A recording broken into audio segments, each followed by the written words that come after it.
All right, bless up everybody. We're in for another segment of health stories via herbal results. And this is a young lady who I've known online for a couple of years now. Every now and then she'll text me and she's heard me on the radio and I'd call her an online virtual friend. We haven't met in person, but I think we're going to meet this Sunday. And she's going to have to brace for a big hug. So, so I'm gonna let her tell her story. This has to deal with hypertension and extreme hypertension, and it's a hell of a story because one day she texts me and says I'm in a crisis, and I had to drop everything and deal with her situation, and we were able to resolve it. But she has a longer story, and she's a very learned woman, very educated in the fields of science and health. And without further ado, let's just get into the story, y'all. So, young lady, can you introduce yourself? Can you tell people your name, your age, and your profession? Hello, my name is Paula Goddard. Hello, everyone.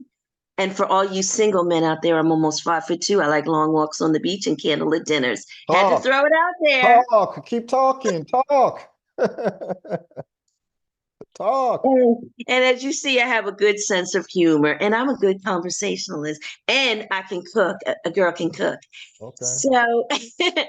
but I think I speak for the people who, because a lot of times when you hear testimonies, it's people that have bags of pharmaceuticals, they have bags of drugs, and they have all these. I think I was in the category of those people like, oh no, hypertension, high blood pressure. Oh no, not me, not the kid. Mhm. And I believe there are others out there like that who just feel like, oh, that's never going to bother me. I eat healthy relatively. I have fall off the wagon and I jump back on the wagon. But things start to really hit you. And hypertension is no joke. So for me, it got to the point where I was seeing blood pressure readings in the 190s. Can we say stroke, everybody? Mhm. Stroke level hypertension. Mhm. And one of the things that I'm working on is inflammation. It's just amazing how inflammatory the foods are that we eat. In addition to, I just feel like, yes, we know the SAD diet, standard American diet exists, but stress is killing us. This American lifestyle is really killing people. And as Brother Haru stated, I have a science background. I did an internship at NIH. So many moons ago, I was very young. And Stay with NIH is with those who don't know the acronyms. National Institutes of Health. And so one of my jobs as an intern was to go to their library and find peer reviewed literature for the scientist. So I've known how to do this for a very long time. So, Haru, that's why I truly appreciate when you tell people get out these smartphones, get out these wonderful gadgets we have of technology. Because I'm old school. I like, I was looking it up old school. And I love that you have people, you say this is not Haru speaking. This is peer reviewed literature, meaning these are academicians, these are scientists, these are clinical studies. And may I just add that I am a person who has given her body over to science many times, Okay.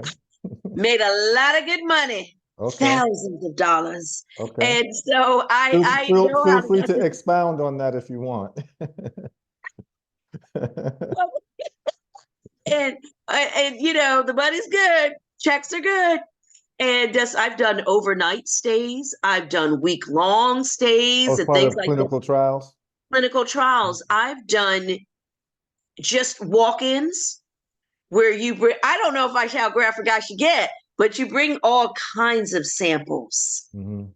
You bring stool samples. Hmm. urine sample, the saliva, I mean, all kinds of things, and the money is good. But let me also say this, a lot of these trials are done for people who are in desperate need of money, a lot of communities of color, because that's where a lot of these institutions are. They've taken over a lot of neighborhoods, especially neighborhoods that were predominantly Black. And so a lot of the people coming into these trials, they really desperately need the money. And then they feed you good, but bad good, like spare ribs and all kinds of stuff that's really bad for you after they take these experimental drugs and put in your body, for everything from different flu vaccines to, let me see some of the other ones I was trying to think. I can't remember it sounds like shingles, but it's not. I can't remember. But dingy. I think dingy fever and different things like that. But I'm wary of a lot of those clinical trials and a lot of the data on that. I don't think they're long enough, many of them, to be quite honest with you. I think they should be longer. But again, I have given my body over to science. So when I read these clinical trials, I'm like, oh, yes, I've done them. So I can speak to it from varying perspectives. So I do appreciate that you have people do the research themselves, show them how to do the research. And the information is now at our fingertips. So I just wanted to salute you on your methodology of teaching. I truly appreciate it. Thank you. Thank you. And it's important because I think anyone who is interested in healing people, you see the difference between someone who is interested in healing and someone who is interested in making money is that a drug dealer always wants you as their customer, right? I'd rather have you as my friend, right? I don't need you to be my customer for the rest of your life. I'd rather show you how to heal yourself, and then we can talk about other things in life, right? Yes. So it's important to me that people don't just rely on me and what I say. And that's why, I mean, you said it very correctly when I talk about health and, cancer, high blood pressure, diabetes. I don't give my opinion. I just quote from the studies, and the studies are very revelatory as to the natural things that you can take without getting the side effects from these pharmaceuticals. And you know all about the pharmaceutical companies, the design of trials, how they can design a trial to make it say what they want it to say so they can sell their patented drugs and all of that. And so, I mean, we know about it, and those who know. But, people would be surprised and shocked. These studies that have been done on natural plants in all types of diseases and how it applies to diseases. And, it's actually what they say is conventional medicine is not conventional at all. Conventional medicine is really herbal medicine. The reason is because, as Paula would know, as someone with a science background, most of these pharmaceutical medicines are just corollaries of plant molecules. The problem is the plant molecules cannot be patented because Mother Nature already made it. So they have to twist it around, turn it around, add a molecule here or there, add an atom string here or there, a compound string here or there, and now you have a different compound, and voila, it can be patented. Problem is, when you start manipulating nature like that, our organic body doesn't recognize it and recognizes it as an invader, and then the organic body starts to malfunction, which the medical community refers to as side effects, right? So let's get to your story of hypertension. And if I may say, as a software trainer, I was a long time software trainer, I'd like people to think of it in the fact that you might have a document in a particular, unless it's open share, in Microsoft Word, but you're trying to open it up in another software. That software application does not recognize your document and will not open it. The programming is not there. And that's how our bodies react to these unnatural things. And before I get back to me, if you don't mind me just saying really quick, I want people to make the correlation. I want people to understand that these pharmaceutical companies come into natural areas, mostly of, indigenous people, and they destroy those areas. They cut down the pineapple trees, say like Dole in Puerto Rico. I was in a church with a man who was from the area where Dole came in, and he said, those trees kept us protected from the hurricanes. And so they go through these places and they destroy nature and indigenous communities to grab these natural substances to put in their pharmaceuticals. That's all I want to say about that.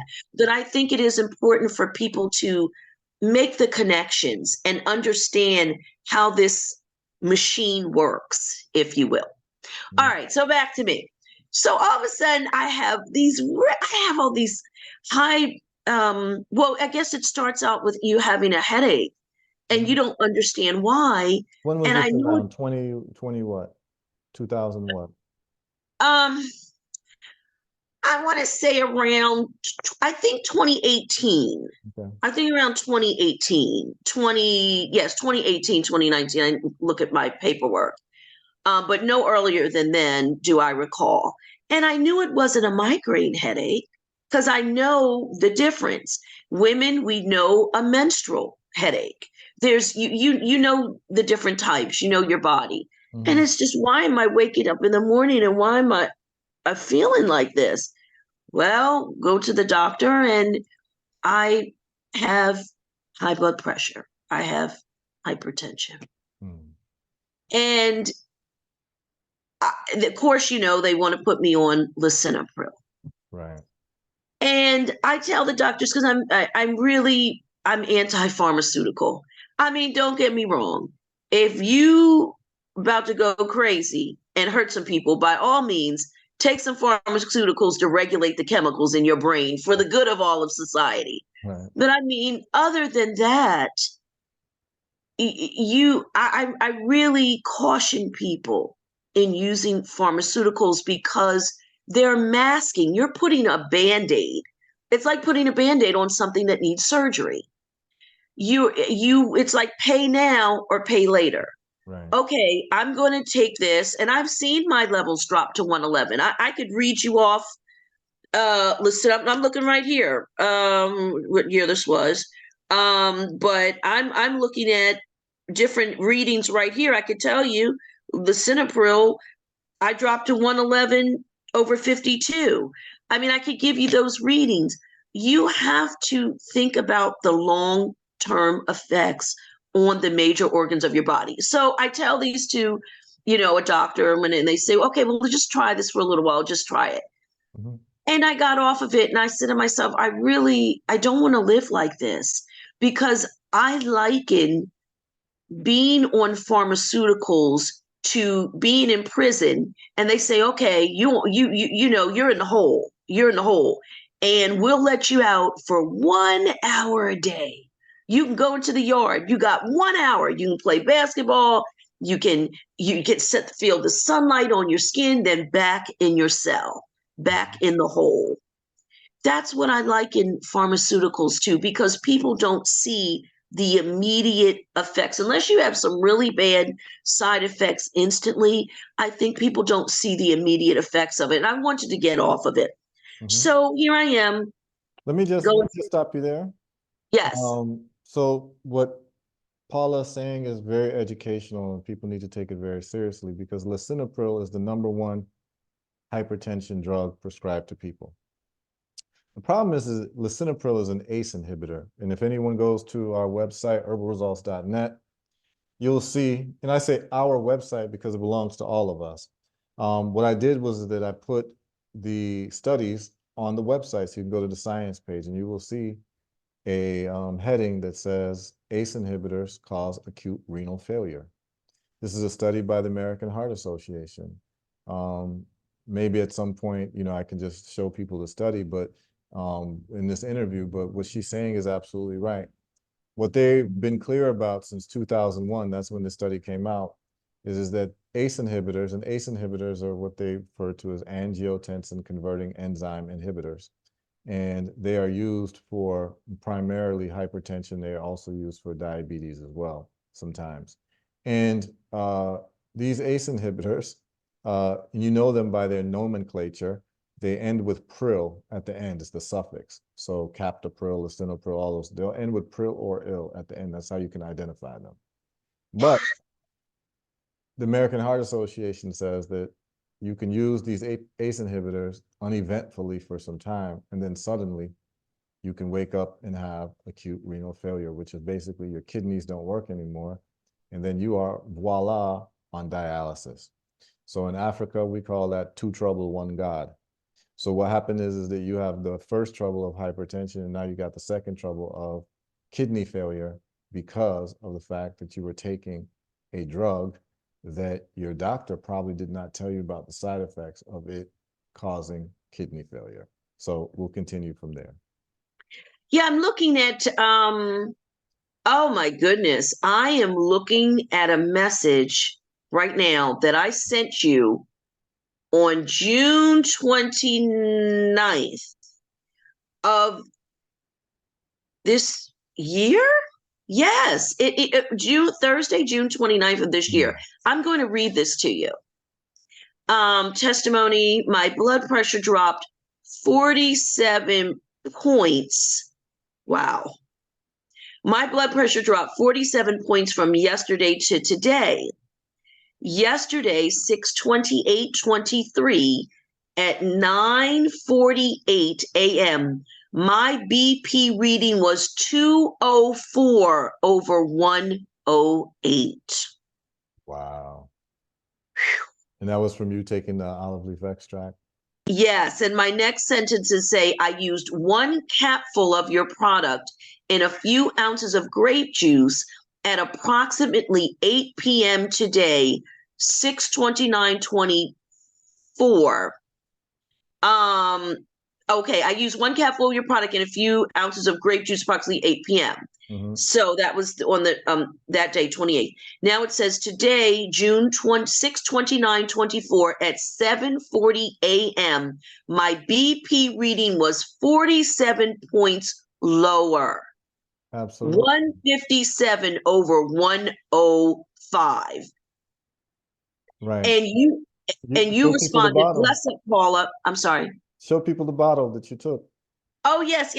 So I'm not even taking the highest level. I'm doing super strength. Right. And, you know, I when I first did it and I said, oh, this is bitter, Peru. This is bitter. You said that's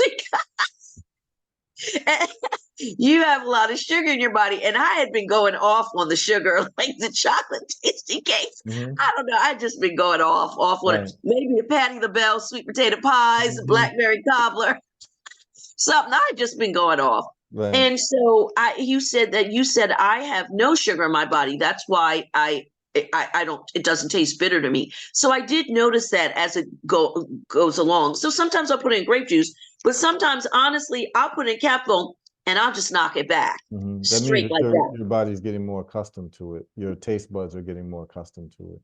Yes. So I was going to talk about the 30-point drop. Now I'm looking at this message. Right. I'm going to screenshot. I know you have it, but I'm going to screenshot it and send it to you. And you said, bless up, Paula. I will arrange a video recording your testimony. And so, of course, it's been forever. And now we're finally doing this. Yes, absolutely. So I always want it to be perfect and I want to get it right. And I want to. So I want to speak to this, though. The day that we're talking about, because that we were going to talk about the 30-point drop, that is from March 11th, 2022. That's when I contacted you. I went from 153 over 110 to 183 over 98. Now, obviously, an improvement over 204 over 108. Right. Saying, but still high, 183.98. And the monitor that I was using talks. Mm-hmm. and it said hypertensive crisis. Mm-hmm. Hypertensive crisis. That was about 6 p.m. And I want to speak for a moment to Haru's level of compassion, because I was shocked that you made me a priority and you said, like, I thought you were going to say, okay, just take the product and just, whatever. But you talked to me and you worked with me and you texted me, and I had the product, and you wanted to find out what exactly was causing my hypertension. That's why we were doing that little, really an experiment. Mm-hmm. And you said, Paula, all I want you to do is just take a segment of an orange or a tangerine. And I always have fruit because, especially blueberries, because blueberries pull down the headache and they lower my blood pressure basically immediately, fresh blueberries. So anyway, so I just took a segment and I took this, and it was a while before I got back to you. So remember, it was 183 over 98, Right. but then it dropped down that evening to 153 over 76. Right. 30 points with this. So, ladies and gentlemen, what I'm trying to say to you is it works. Right. And that was within like how many hours? It was a few hours. It was about 3. Let's see. It was about 3. And that's probably because that's just when I got back to you. Yeah. So it's 6 p.m. It was 183 over 98. And then I took the segment and I took it. And that was, I have 9:53 p.m. So about 3 to almost 4 hours. Mm-hmm. But I really don't know how quickly it may have worked in an hour. It may have been, but it was just by the time I got back to you. Yeah. And this was, there were probably a few times where perhaps I should have gone to the emergency room or urgent care, and I did not. There were times I felt a little tingling in my arm would feel heavy sometimes. And I was like, oh no, not again. Here's the mentality, not the kid, not the kid. Mm-hmm. Oh, I'm not, that kind of thing. But hypertension is nothing to play with. It is a killer. Is it still considered the number one killer? If there was a phrase disease. that Heart disease heart is disease the is number one, and hypertension killer. is part of Part of. So I'm just really I'm floored right now looking at this old message 204 to 108, Yeah. and then the next day 157 over 105. Yeah. It works. That bottom number is what's really important. The bottom number in the whole high blood pressure thing, that bottom number is the number that dictates whether you have a stroke or not. So if that number is like way above 100, 110, that type of thing, you're looking for a stroke. So the fact that we were able to get it down to 70 within a few hours is very important, because what people got to know is I think I was just hanging out. I was probably eating some mango, listening to some reggae music, and I get a text from Paula, and she says, basically, Haru, I'm in a hypertensive crisis. I said, what do you mean you're in a hypertensive crisis? She said, and I could hear her voice because we've spoken on the phone. She's saying, that's what the blood pressure machine is telling me. And I'm saying, damn, the blood pressure machine read your blood pressure. Instead of even giving you numbers, it's just telling you hypertensive crisis, and then it's giving you the numbers. Basically, it's like saying emergency, right? It's like it's talking to you, right? Mayday, Will Robinson, Mayday. Yeah, Mayday. So when I saw that, I dropped everything and I said, no. We're going to have to deal with this right away. And the thing is that I'm familiar with dealing with this because other people have told me this story before. So your question to me was, do I need to go to the hospital right away? And my answer was, well, if you go to the hospital, for emergency care, they're pretty good, but I don't want them to keep you there. And then they start forcing other drugs on you, and then you create other problems. You end up getting some type of acute renal failure or what have you. And so to me, the first mode of defense is let's try the olive leaf. And it's exactly what worked for you. And I remember getting your text, and I could feel the energy of your text, like, it worked. I'm relieved. I can live now. I could feel that. And I was so happy. I was so happy to see that, and so I was like, we got to capture this testimonial, because literally, I think if it was someone different, you'd have gone to the hospital, but because you have a science background, You actually want to scientifically see, is this thing gonna bring my blood pressure down within the next couple of hours? Because if not, I'm Yes. going to the hospital. I can hear Yes. that in your voice. You were like, if this thing don't work, I'm going to the hospital. I don't want to go to the hospital, but I will go to the hospital because these numbers are crazy. Right. And I don't like the way my blood pressure machine's talking to me. You know what I'm Right. saying? Right. So, And I've taught kids, I've been a science teacher, and listen, I'm talking to them about the scientific process. And this is really what you have to do. Use the scientific method. yeah. And I did want to, that's interesting that you said that. That sounds like me. Mindset.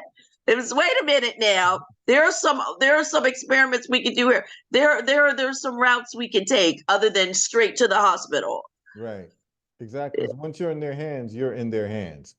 And I mean, one thing I will say is that, you know, they are good for emergency medicine. They'll stabilize you. When it comes to long-term chronic illnesses, I don't think that that's the right place to be because they don't even have a dietary aspect into their interventions, right? And essentially what you were suffering from is just a classic metabolic disease. And it's not like a disease like it's infectious or it's anything to be like, oh, I got a disease. No, I'd say about 75 to 80% of people in America have metabolic disease. And the metabolic disease is a disease that is an umbrella term that encompasses heart disease, diabetes, and cancer.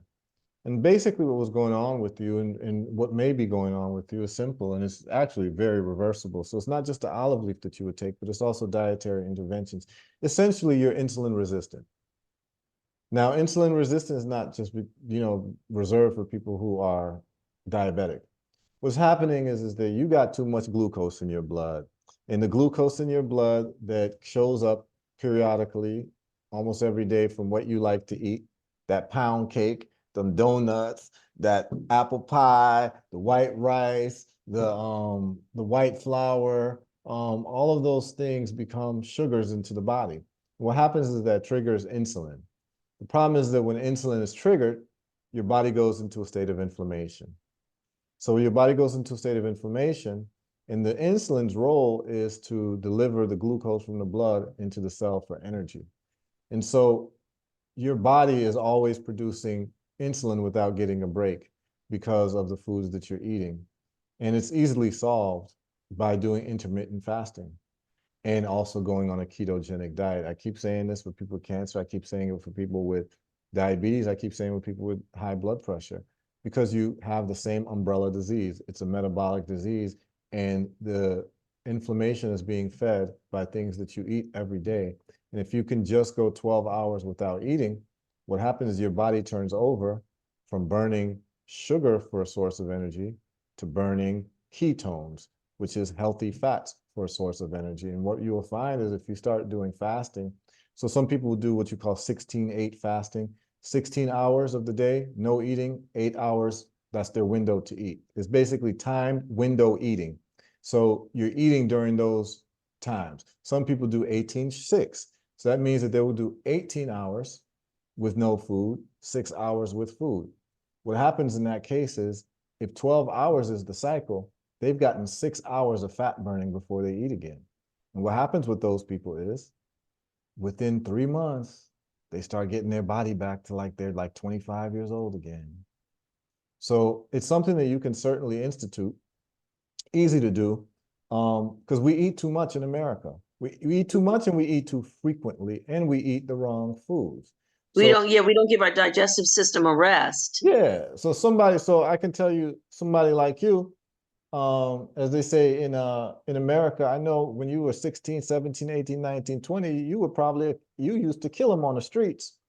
You walking Wait, around, 16, 18, people. brother, much older than that, honey. No, I'm sure, like, no, I'm Walking saying down like, the street, brother, what you talking about? yeah, 19, 20, 21. By the time you hit high school, by the time you hit college, I can tell you were quite the looker. And what was happening and what's happening is that if you start instituting this fasting, you're going to get your 20-year-old body back. You can get your 24-year-old body back. It just reverses the aging process because your body will no longer be in a state of inflammation. And what's going to happen is is that we can come back. That's the beautiful thing is that we can come back and do something in 3 months and monitor your progress, because this would be a good science experiment. Because you started off the show hollering at the brothers, say, "Hey, I'm single." Da da da da da. Wait till they see you in 3 months. Shazam, kabam. Yeah, you see what I'm saying? And it's like you still got a great smile, you still got your energy, you still, you know what I'm saying? You still got it going on. You said, Haru, before we go on this interview, I need to get my hair done. And I said, okay. And look at it, she got her hair did. You know what I'm saying? So the bottom line is that we can get our youth back by doing this. Every 3 months, I do a 4-day water fast. Not because I'm sick, it's because I understand the benefits of fasting and I understand the benefits of ketosis. That's why people look at me, when I came on, this is the first time we've seen each other physically. So I came on, and you're like, he looks young, right? For my age, right? And if I get rid of my gray hair, I look like I could pass for 26, 27. Totally. And the reason is because I implement everything that I talk about. Once I find out something, I start to do experiments just like you. And then I start to see the results. So all that was going on with you is a metabolic disorder, but the problem is that these doctors are not trained to tell you this. They're not trained to tell you there needs to be dietary interventions for you stop eating so much carbohydrates, so much sugar. You just cut that out. Your body starts coming back to itself. And I myself, I mean, I'm guilty of it myself, eating too many carbohydrates. When I found out the power of fasting and the power of intermittent fasting, which is just a daily routine of having a window of eating. Some people do 1 meal a day. I do 1 meal a day. So they might have a 1 hour window to eat. And then there's 23 hours fasting. And that's how some people operate. Well, I do it, and all of a sudden now I start seeing my 6-pack coming back. Yes. You see what I'm saying? So it's I like, and I tell and I remember I did a raw fast once for 30 days, and I went to Trader Joe's, and that's when I started eating their raw mix. mhm, And I said, and then when it was over, I said, well, let me go and try the other one. And I started getting headaches, I guess because of the sulfur or something in the regular one, but the raw was fantastic. And I remember when I went raw, and I, of course, I'm a person, I'll read. I read different, like the former supermodel Carol All, she has a good book about it. And I would just read these different raw food diet books. My cheeks sunk in like a supermodel. mhm, And it is true. Like the eating a lot of the cooked foods, it does make you puffy. mhm. Inflammation. Yes. Inflammation. It's all inflammation. So imagine if that's happening here. What's going on with your blood vessels? What's going on with your pancreas? What's going on with your liver? What's going on with your internal organs? And as I always say, if sugar is the biggest culprit of inflammation. And in America, they have a saying that says that sometimes the answers that you're looking for are right under your nose. You've heard that saying, right? Yes. Well, Yes. literally, right, what's under your nose is your mouth. And guess what? Your mouth has your teeth.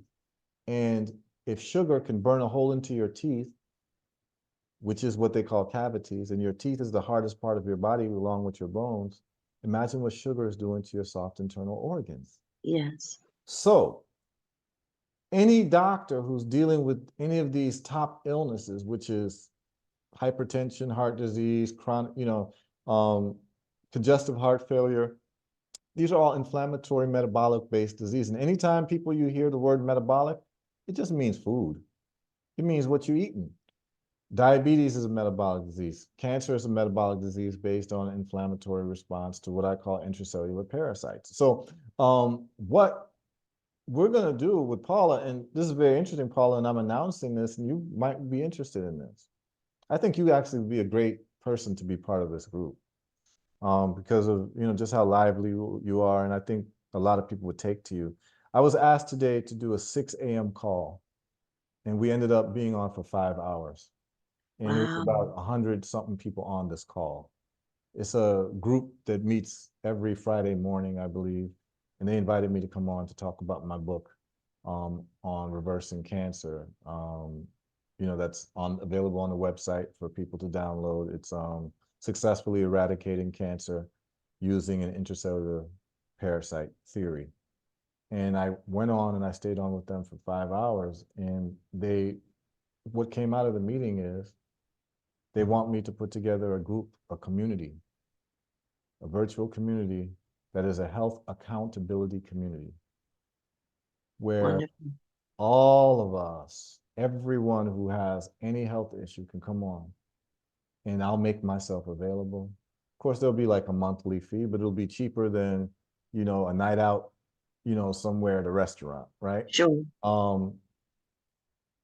What I'm going to do is that we're going to have hundreds of people on in this community, and everyone is going to be accountable to each other for dietary practices, taking their herbs, and then I'm going to go over once or twice a week. People have access to me, ask me whatever they want to ask me, and we're going to go over different lectures in health, going over the studies, going over videos, going whatever. 1 week we might cover diabetes, and I can introduce people to the leading lecturer and the leading thought leaders and diabetes who are going to give you something different than the mainstream doctors. And these are people who are getting results because, I have a saying that says that expertise must be measured on the quality of consistent results.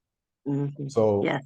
so that's how we keep score, and that's how we measure experts. So I'm going to put this community together, this online community. It'll be by subscription, and maybe twice a week we're going to do Zooms, and we're going to check in on each other. Yes. We're going to fast together. Yes. We make sure, how you doing with your fast, Paula? Okay, this is how I'm doing. And we're going to keep motivating each other because this is for healthy people and sick people, because any intervention that you recommend for a sick person must and should also be done by a healthy person. Yes. Right? That's how you know whether it's toxic or not. See, you won't recommend chemotherapy for a healthy person, but you recommend it for a sick person. Exactly. Right? But the sick person is weak. So you're going to give toxins to a sick person, but won't recommend toxins to a healthy person who's even stronger, able to fight that off. So You we're gave going a to good change the whole thing. you gave a good analogy when I heard you on the radio this week, I believe it was. You talked about, you did a war analogy, Mm-hmm. a linkage for chemotherapy. So you're trying to kill the cancer cells over here in this particular part of the body. But it's like it's like, well, we're bombing an Yes. entire village Yes. or To get entirely one to get terrorist. 3 terrorists or Yeah. so. I Yeah. mean, that was such a It's carpet fantastic. bombing. Yeah. What would say it again, Haru? It's called carpet bombing. Carpet bombing. That was such a great analogy. And I do want to say that people need to understand, to my knowledge, only chiropractors are the only doctors that go to medical school that study nutrition because it's an elective. Right. With all the pressure and the stress that you have in med school, they're not going to go and add anything else to their plate. So all they know to do is to prescribe pharmaceuticals to you. And you have to, and I've met people who were what do you call pharmaceutical reps. They made very, very good money. And they used to come in with the sandwiches and the pens and little giveaways and push pills.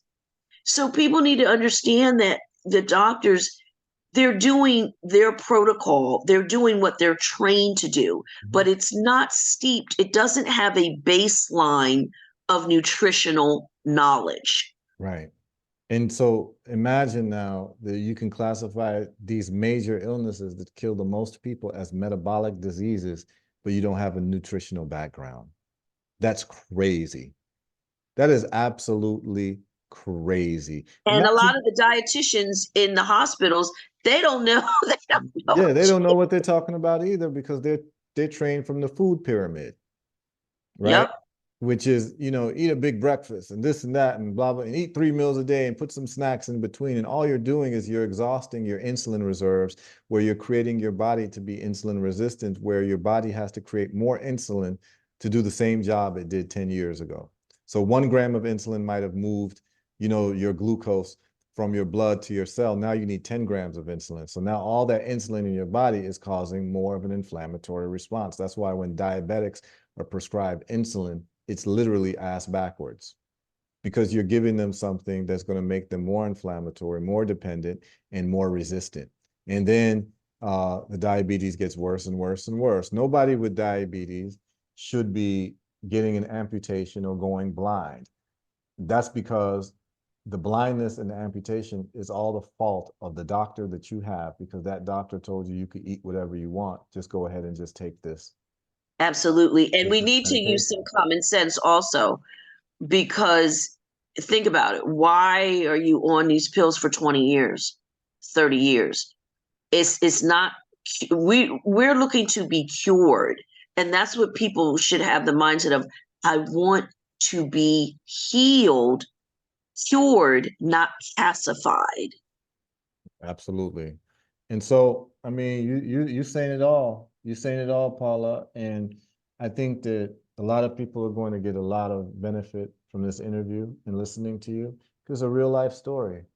Hypertensive crisis, you're able to mitigate it with something natural that's not going to cause you all these crazy side effects. And I mean, you're really like a poster child or a poster woman for using a natural alternative to solve a very serious problem that could have been an acute problem that lands you in ambulatory care or some type of emergency care. And then when you get to the emergency room, you got to wait for 2 hours anyway, right?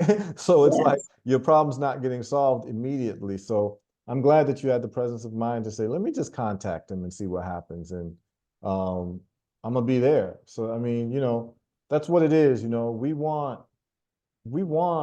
Here's the thing. All the people that I talk to, Paula, you see how your spirit, like you're so cool. I feel like I've known you for like a long time, right? Right. And it's like when I get to meet these people who got these great reversal stories with the olive leaf extract, I'm touched even beyond the olive leaf extract. I'm touched because when meet these people, I actually like them. I like them as people. And if they weren't sick and I would met them, we probably would be friends anyway. So it's like, wow, this person who's a cool person who's doing some great things in the world is still around. The world is a better place. And that's what moves me. And that's what keeps me doing what I'm doing. So, Paula, salute to you. If you got anything more that you want to say to people, what we're gonna do is we're gonna follow up with you. Let's do this again in 3 months and see how you're Okay. doing. Let's implement some fasting. Let's implement some ketogenic diet. Let's get you to join the Herbal Results Accountability Health Community. So Yes. we can monitor each other and we can be with each other, because sometimes all we need is a shoulder to lean on for us to have the discipline to do what we need to do to have a better health outcome. That applies to people with cancer, that applies to people with diabetes, we just want to be with people who are similarly situated, who understand what the struggle is, and to see results that we can cheer each other on. And that's what it's all about. It's called woodshedding. That's what jazz musicians do when they want to practice. They'll get together with each other and they will keep each other accountable of practicing and rehearsing. Sometimes they'll do it by themselves, but sometimes if you don't have the discipline, you have to be around those dynamic people to keep you going. That's what we call a health accountability community. And I'm going to institute that in the next week or so. So That's it'll be very wonderful. interesting. Yeah. And I would love you to be part of it, because I know you being part of it is going to be very entertaining. What character?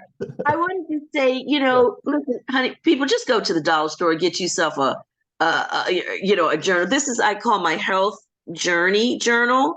And that's where I keep my blood pressure readings, my exercise, what exercise I did for the day, what I ate, if I noticed something. And it's just not fancy. I do a lot of stuff, as you know, Brother Herbal, on my phone, but I also old school it and just write it down, because there's something, and they've done studies on this. When you write something down, it becomes more impactful. You remember it. That visual really helps. So I just want to encourage people: be your best health advocate. You know your body, speak up for yourself, but keep records, keep documentation of your health journey. So this is my health journey journal. Absolutely. Great. Yeah, document it. Make sure that Yes, you yes. keep yourself accountable. And then you have your high blood pressure machine that you take your blood pressure with every day. That's the machine that talks to you and tells you that Yeah. you're in a hypertensive crisis. Now, you want to show people the machine? What's the brand that So you this use? is the latest one. I still have the cover on it. It's by Inno House. I don't know if it's a Dutch or German because they spell house Hmm. Hous. Hmm. And so this one also, I love this one very much. Hmm. I got this at Marshall's. Okay. I mean, it's fantastic. Hmm. I absolutely love it, and it comes in a its own package here. And I treat it like a baby. I keep it covered every day, and then I uncover it. But it's really, really good. I very much like it. But also sometimes I use that. I don't know if I'm pronouncing it correctly. Higi, Higi machine that you have in the drugstores, Mm. and it gives you your blood pressure reading, your BMI, and your pulse reading, that kind of thing. But you can start an account, so it will email you your Okay. results. Okay. So I really encourage people to do that because you may forget, you might not write it down, but you'll have those results emailed to you, or you can go online and go into the HEG website and you'll have your numbers. Okay. Great. Excellent. And I mean, is that specific to the area? What area do you live in? What city It do you doesn't. live No, in? it's not specific to. I'm back in the DMV now, Okay. but it's not specific DC, to Maryland, any area Virginia. because I've used it in Jersey. I've used Okay. it in just so it's just they have them. I think it's the same machine they have at Walmart's, but I know they have them at Rite Aids. They Okay. definitely have them at Rite Aids, and it's usually back right by the pharmacy. All right. And I highly recommend people do that so you'll have those numbers. Okay. Excellent. Excellent. And then let's close out with the olive leaf extract. Tell people how you take it and how much you take. And when do you take it? And when you see a hypertensive crisis, what do you do? Just so people can see what to be done if they ever end up in your type of situation. Okay, so in my dream world, I'm a very disciplined person who does my readings at the same time every morning Right. prior to eating, and I'm there. So that's the dream world. But Right. okay, let's come back to the Right. real. Go back to life, Right. Okay, she can reality. sing too. She can sing too. Brothers, she can sing. She can sing to you if you want, brothers. So, and I can dance. I'm a good Okay. dancer. Uh, Okay. so in the real world, sometimes I'm not gonna lie, I just pour it in the cap and I knock it back. Hmm. I'm not a drinker, but I do. These are the only shots I take. Okay. Okay. But a lot of times I do like it in grape juice. Okay. I like it in a little bit of grape juice, but I feel like I'm getting it in a pure form when I just Hmm. and I just take it like that. You But do I it like really once try a to do it day before eating. sometime? Once or twice a day, Okay. yes, preferably morning and then kind of in the evening. I do want to say this person who's listen, working three jobs and you're leaving when it's dark in the morning, you're coming home when it's dark at night. That stress really gets to you. So it is important, and that's what I'm working on, especially for 2024, being more disciplined. And that I think that is part of a very large part of success in life in general, but when it comes to your health. Hmm. Okay, this is what I do for me at this time of the morning. You have your spirituality, you pray, maybe do your declarations or your recitations and that kind of thing. But you're taking olive leaf extract. And I do your what K2D3 as well. Okay. The I do. vitamin I was D3. doing that Right. during the height of COVID, Hmm. and I love that it's in dropper form. Hmm. And I take that. I have to order some more of that, but Hmm. that's what I do. Okay. So I Great. love it. I love the products, Great. truly. Great. And Great. so that's why I want to say, people get a journal, do that, or go to the Higi machine, get your account, and have them send those numbers to you. But I think it's even just little things like that that help you on help a person on their health journey, and that's part of accountability as well. But as a man once told me, documentation beats conversation every time. Absolutely. And I And think I that's what, thank you. yes, no Yes. problem. And that's what we're doing here. And that's why I want to thank you so much for agreeing to do the interview because it's part of our documentation. right? It's going to be up to us as a people, worldwide citizens, to document our success stories so that people know that there is an alternative to always being on pharmaceuticals that end up causing us organ damage in one way or the other. And so the only way that we do it is one by one, everyone telling their story. So thank you for making a contribution to the corpus of understanding. Thank you so much. And thank you for living out. I know you're a reggae head. And so I was just listening this morning, Redemption Song, and free yourselves from mental slavery. None but us can free us. And so that's part of that accountability and taking a health journey. So thank you so very much for all that you do for us, your compassion. We know that you're brilliant. We appreciate your brilliance, but you're utilizing it and you're combining it with compassion, and you're like the Blues Brothers. You're on a mission from God. And on that note, we're going to close. And anybody who quotes Bob Marley is a friend of mine. So there we go. So thank you, Paula. Thank Thank you you. for being who you are. You know, it's really a pleasure talking to you. I mean, I'm sure we could go on for hours. And I mean, it's very entertaining. And I never knew when we first got into contact with each other that you were such a sprightly personality. And it's a pleasure to meet you. And I love the humanity, you know. So listeners, watchers, I hope that this has been enjoyable. We dealt with Miss Paula Goddard, and she had a story, and you know, hypertensive crisis resolved, and she's working on lowering that so that it doesn't become a problem ever again.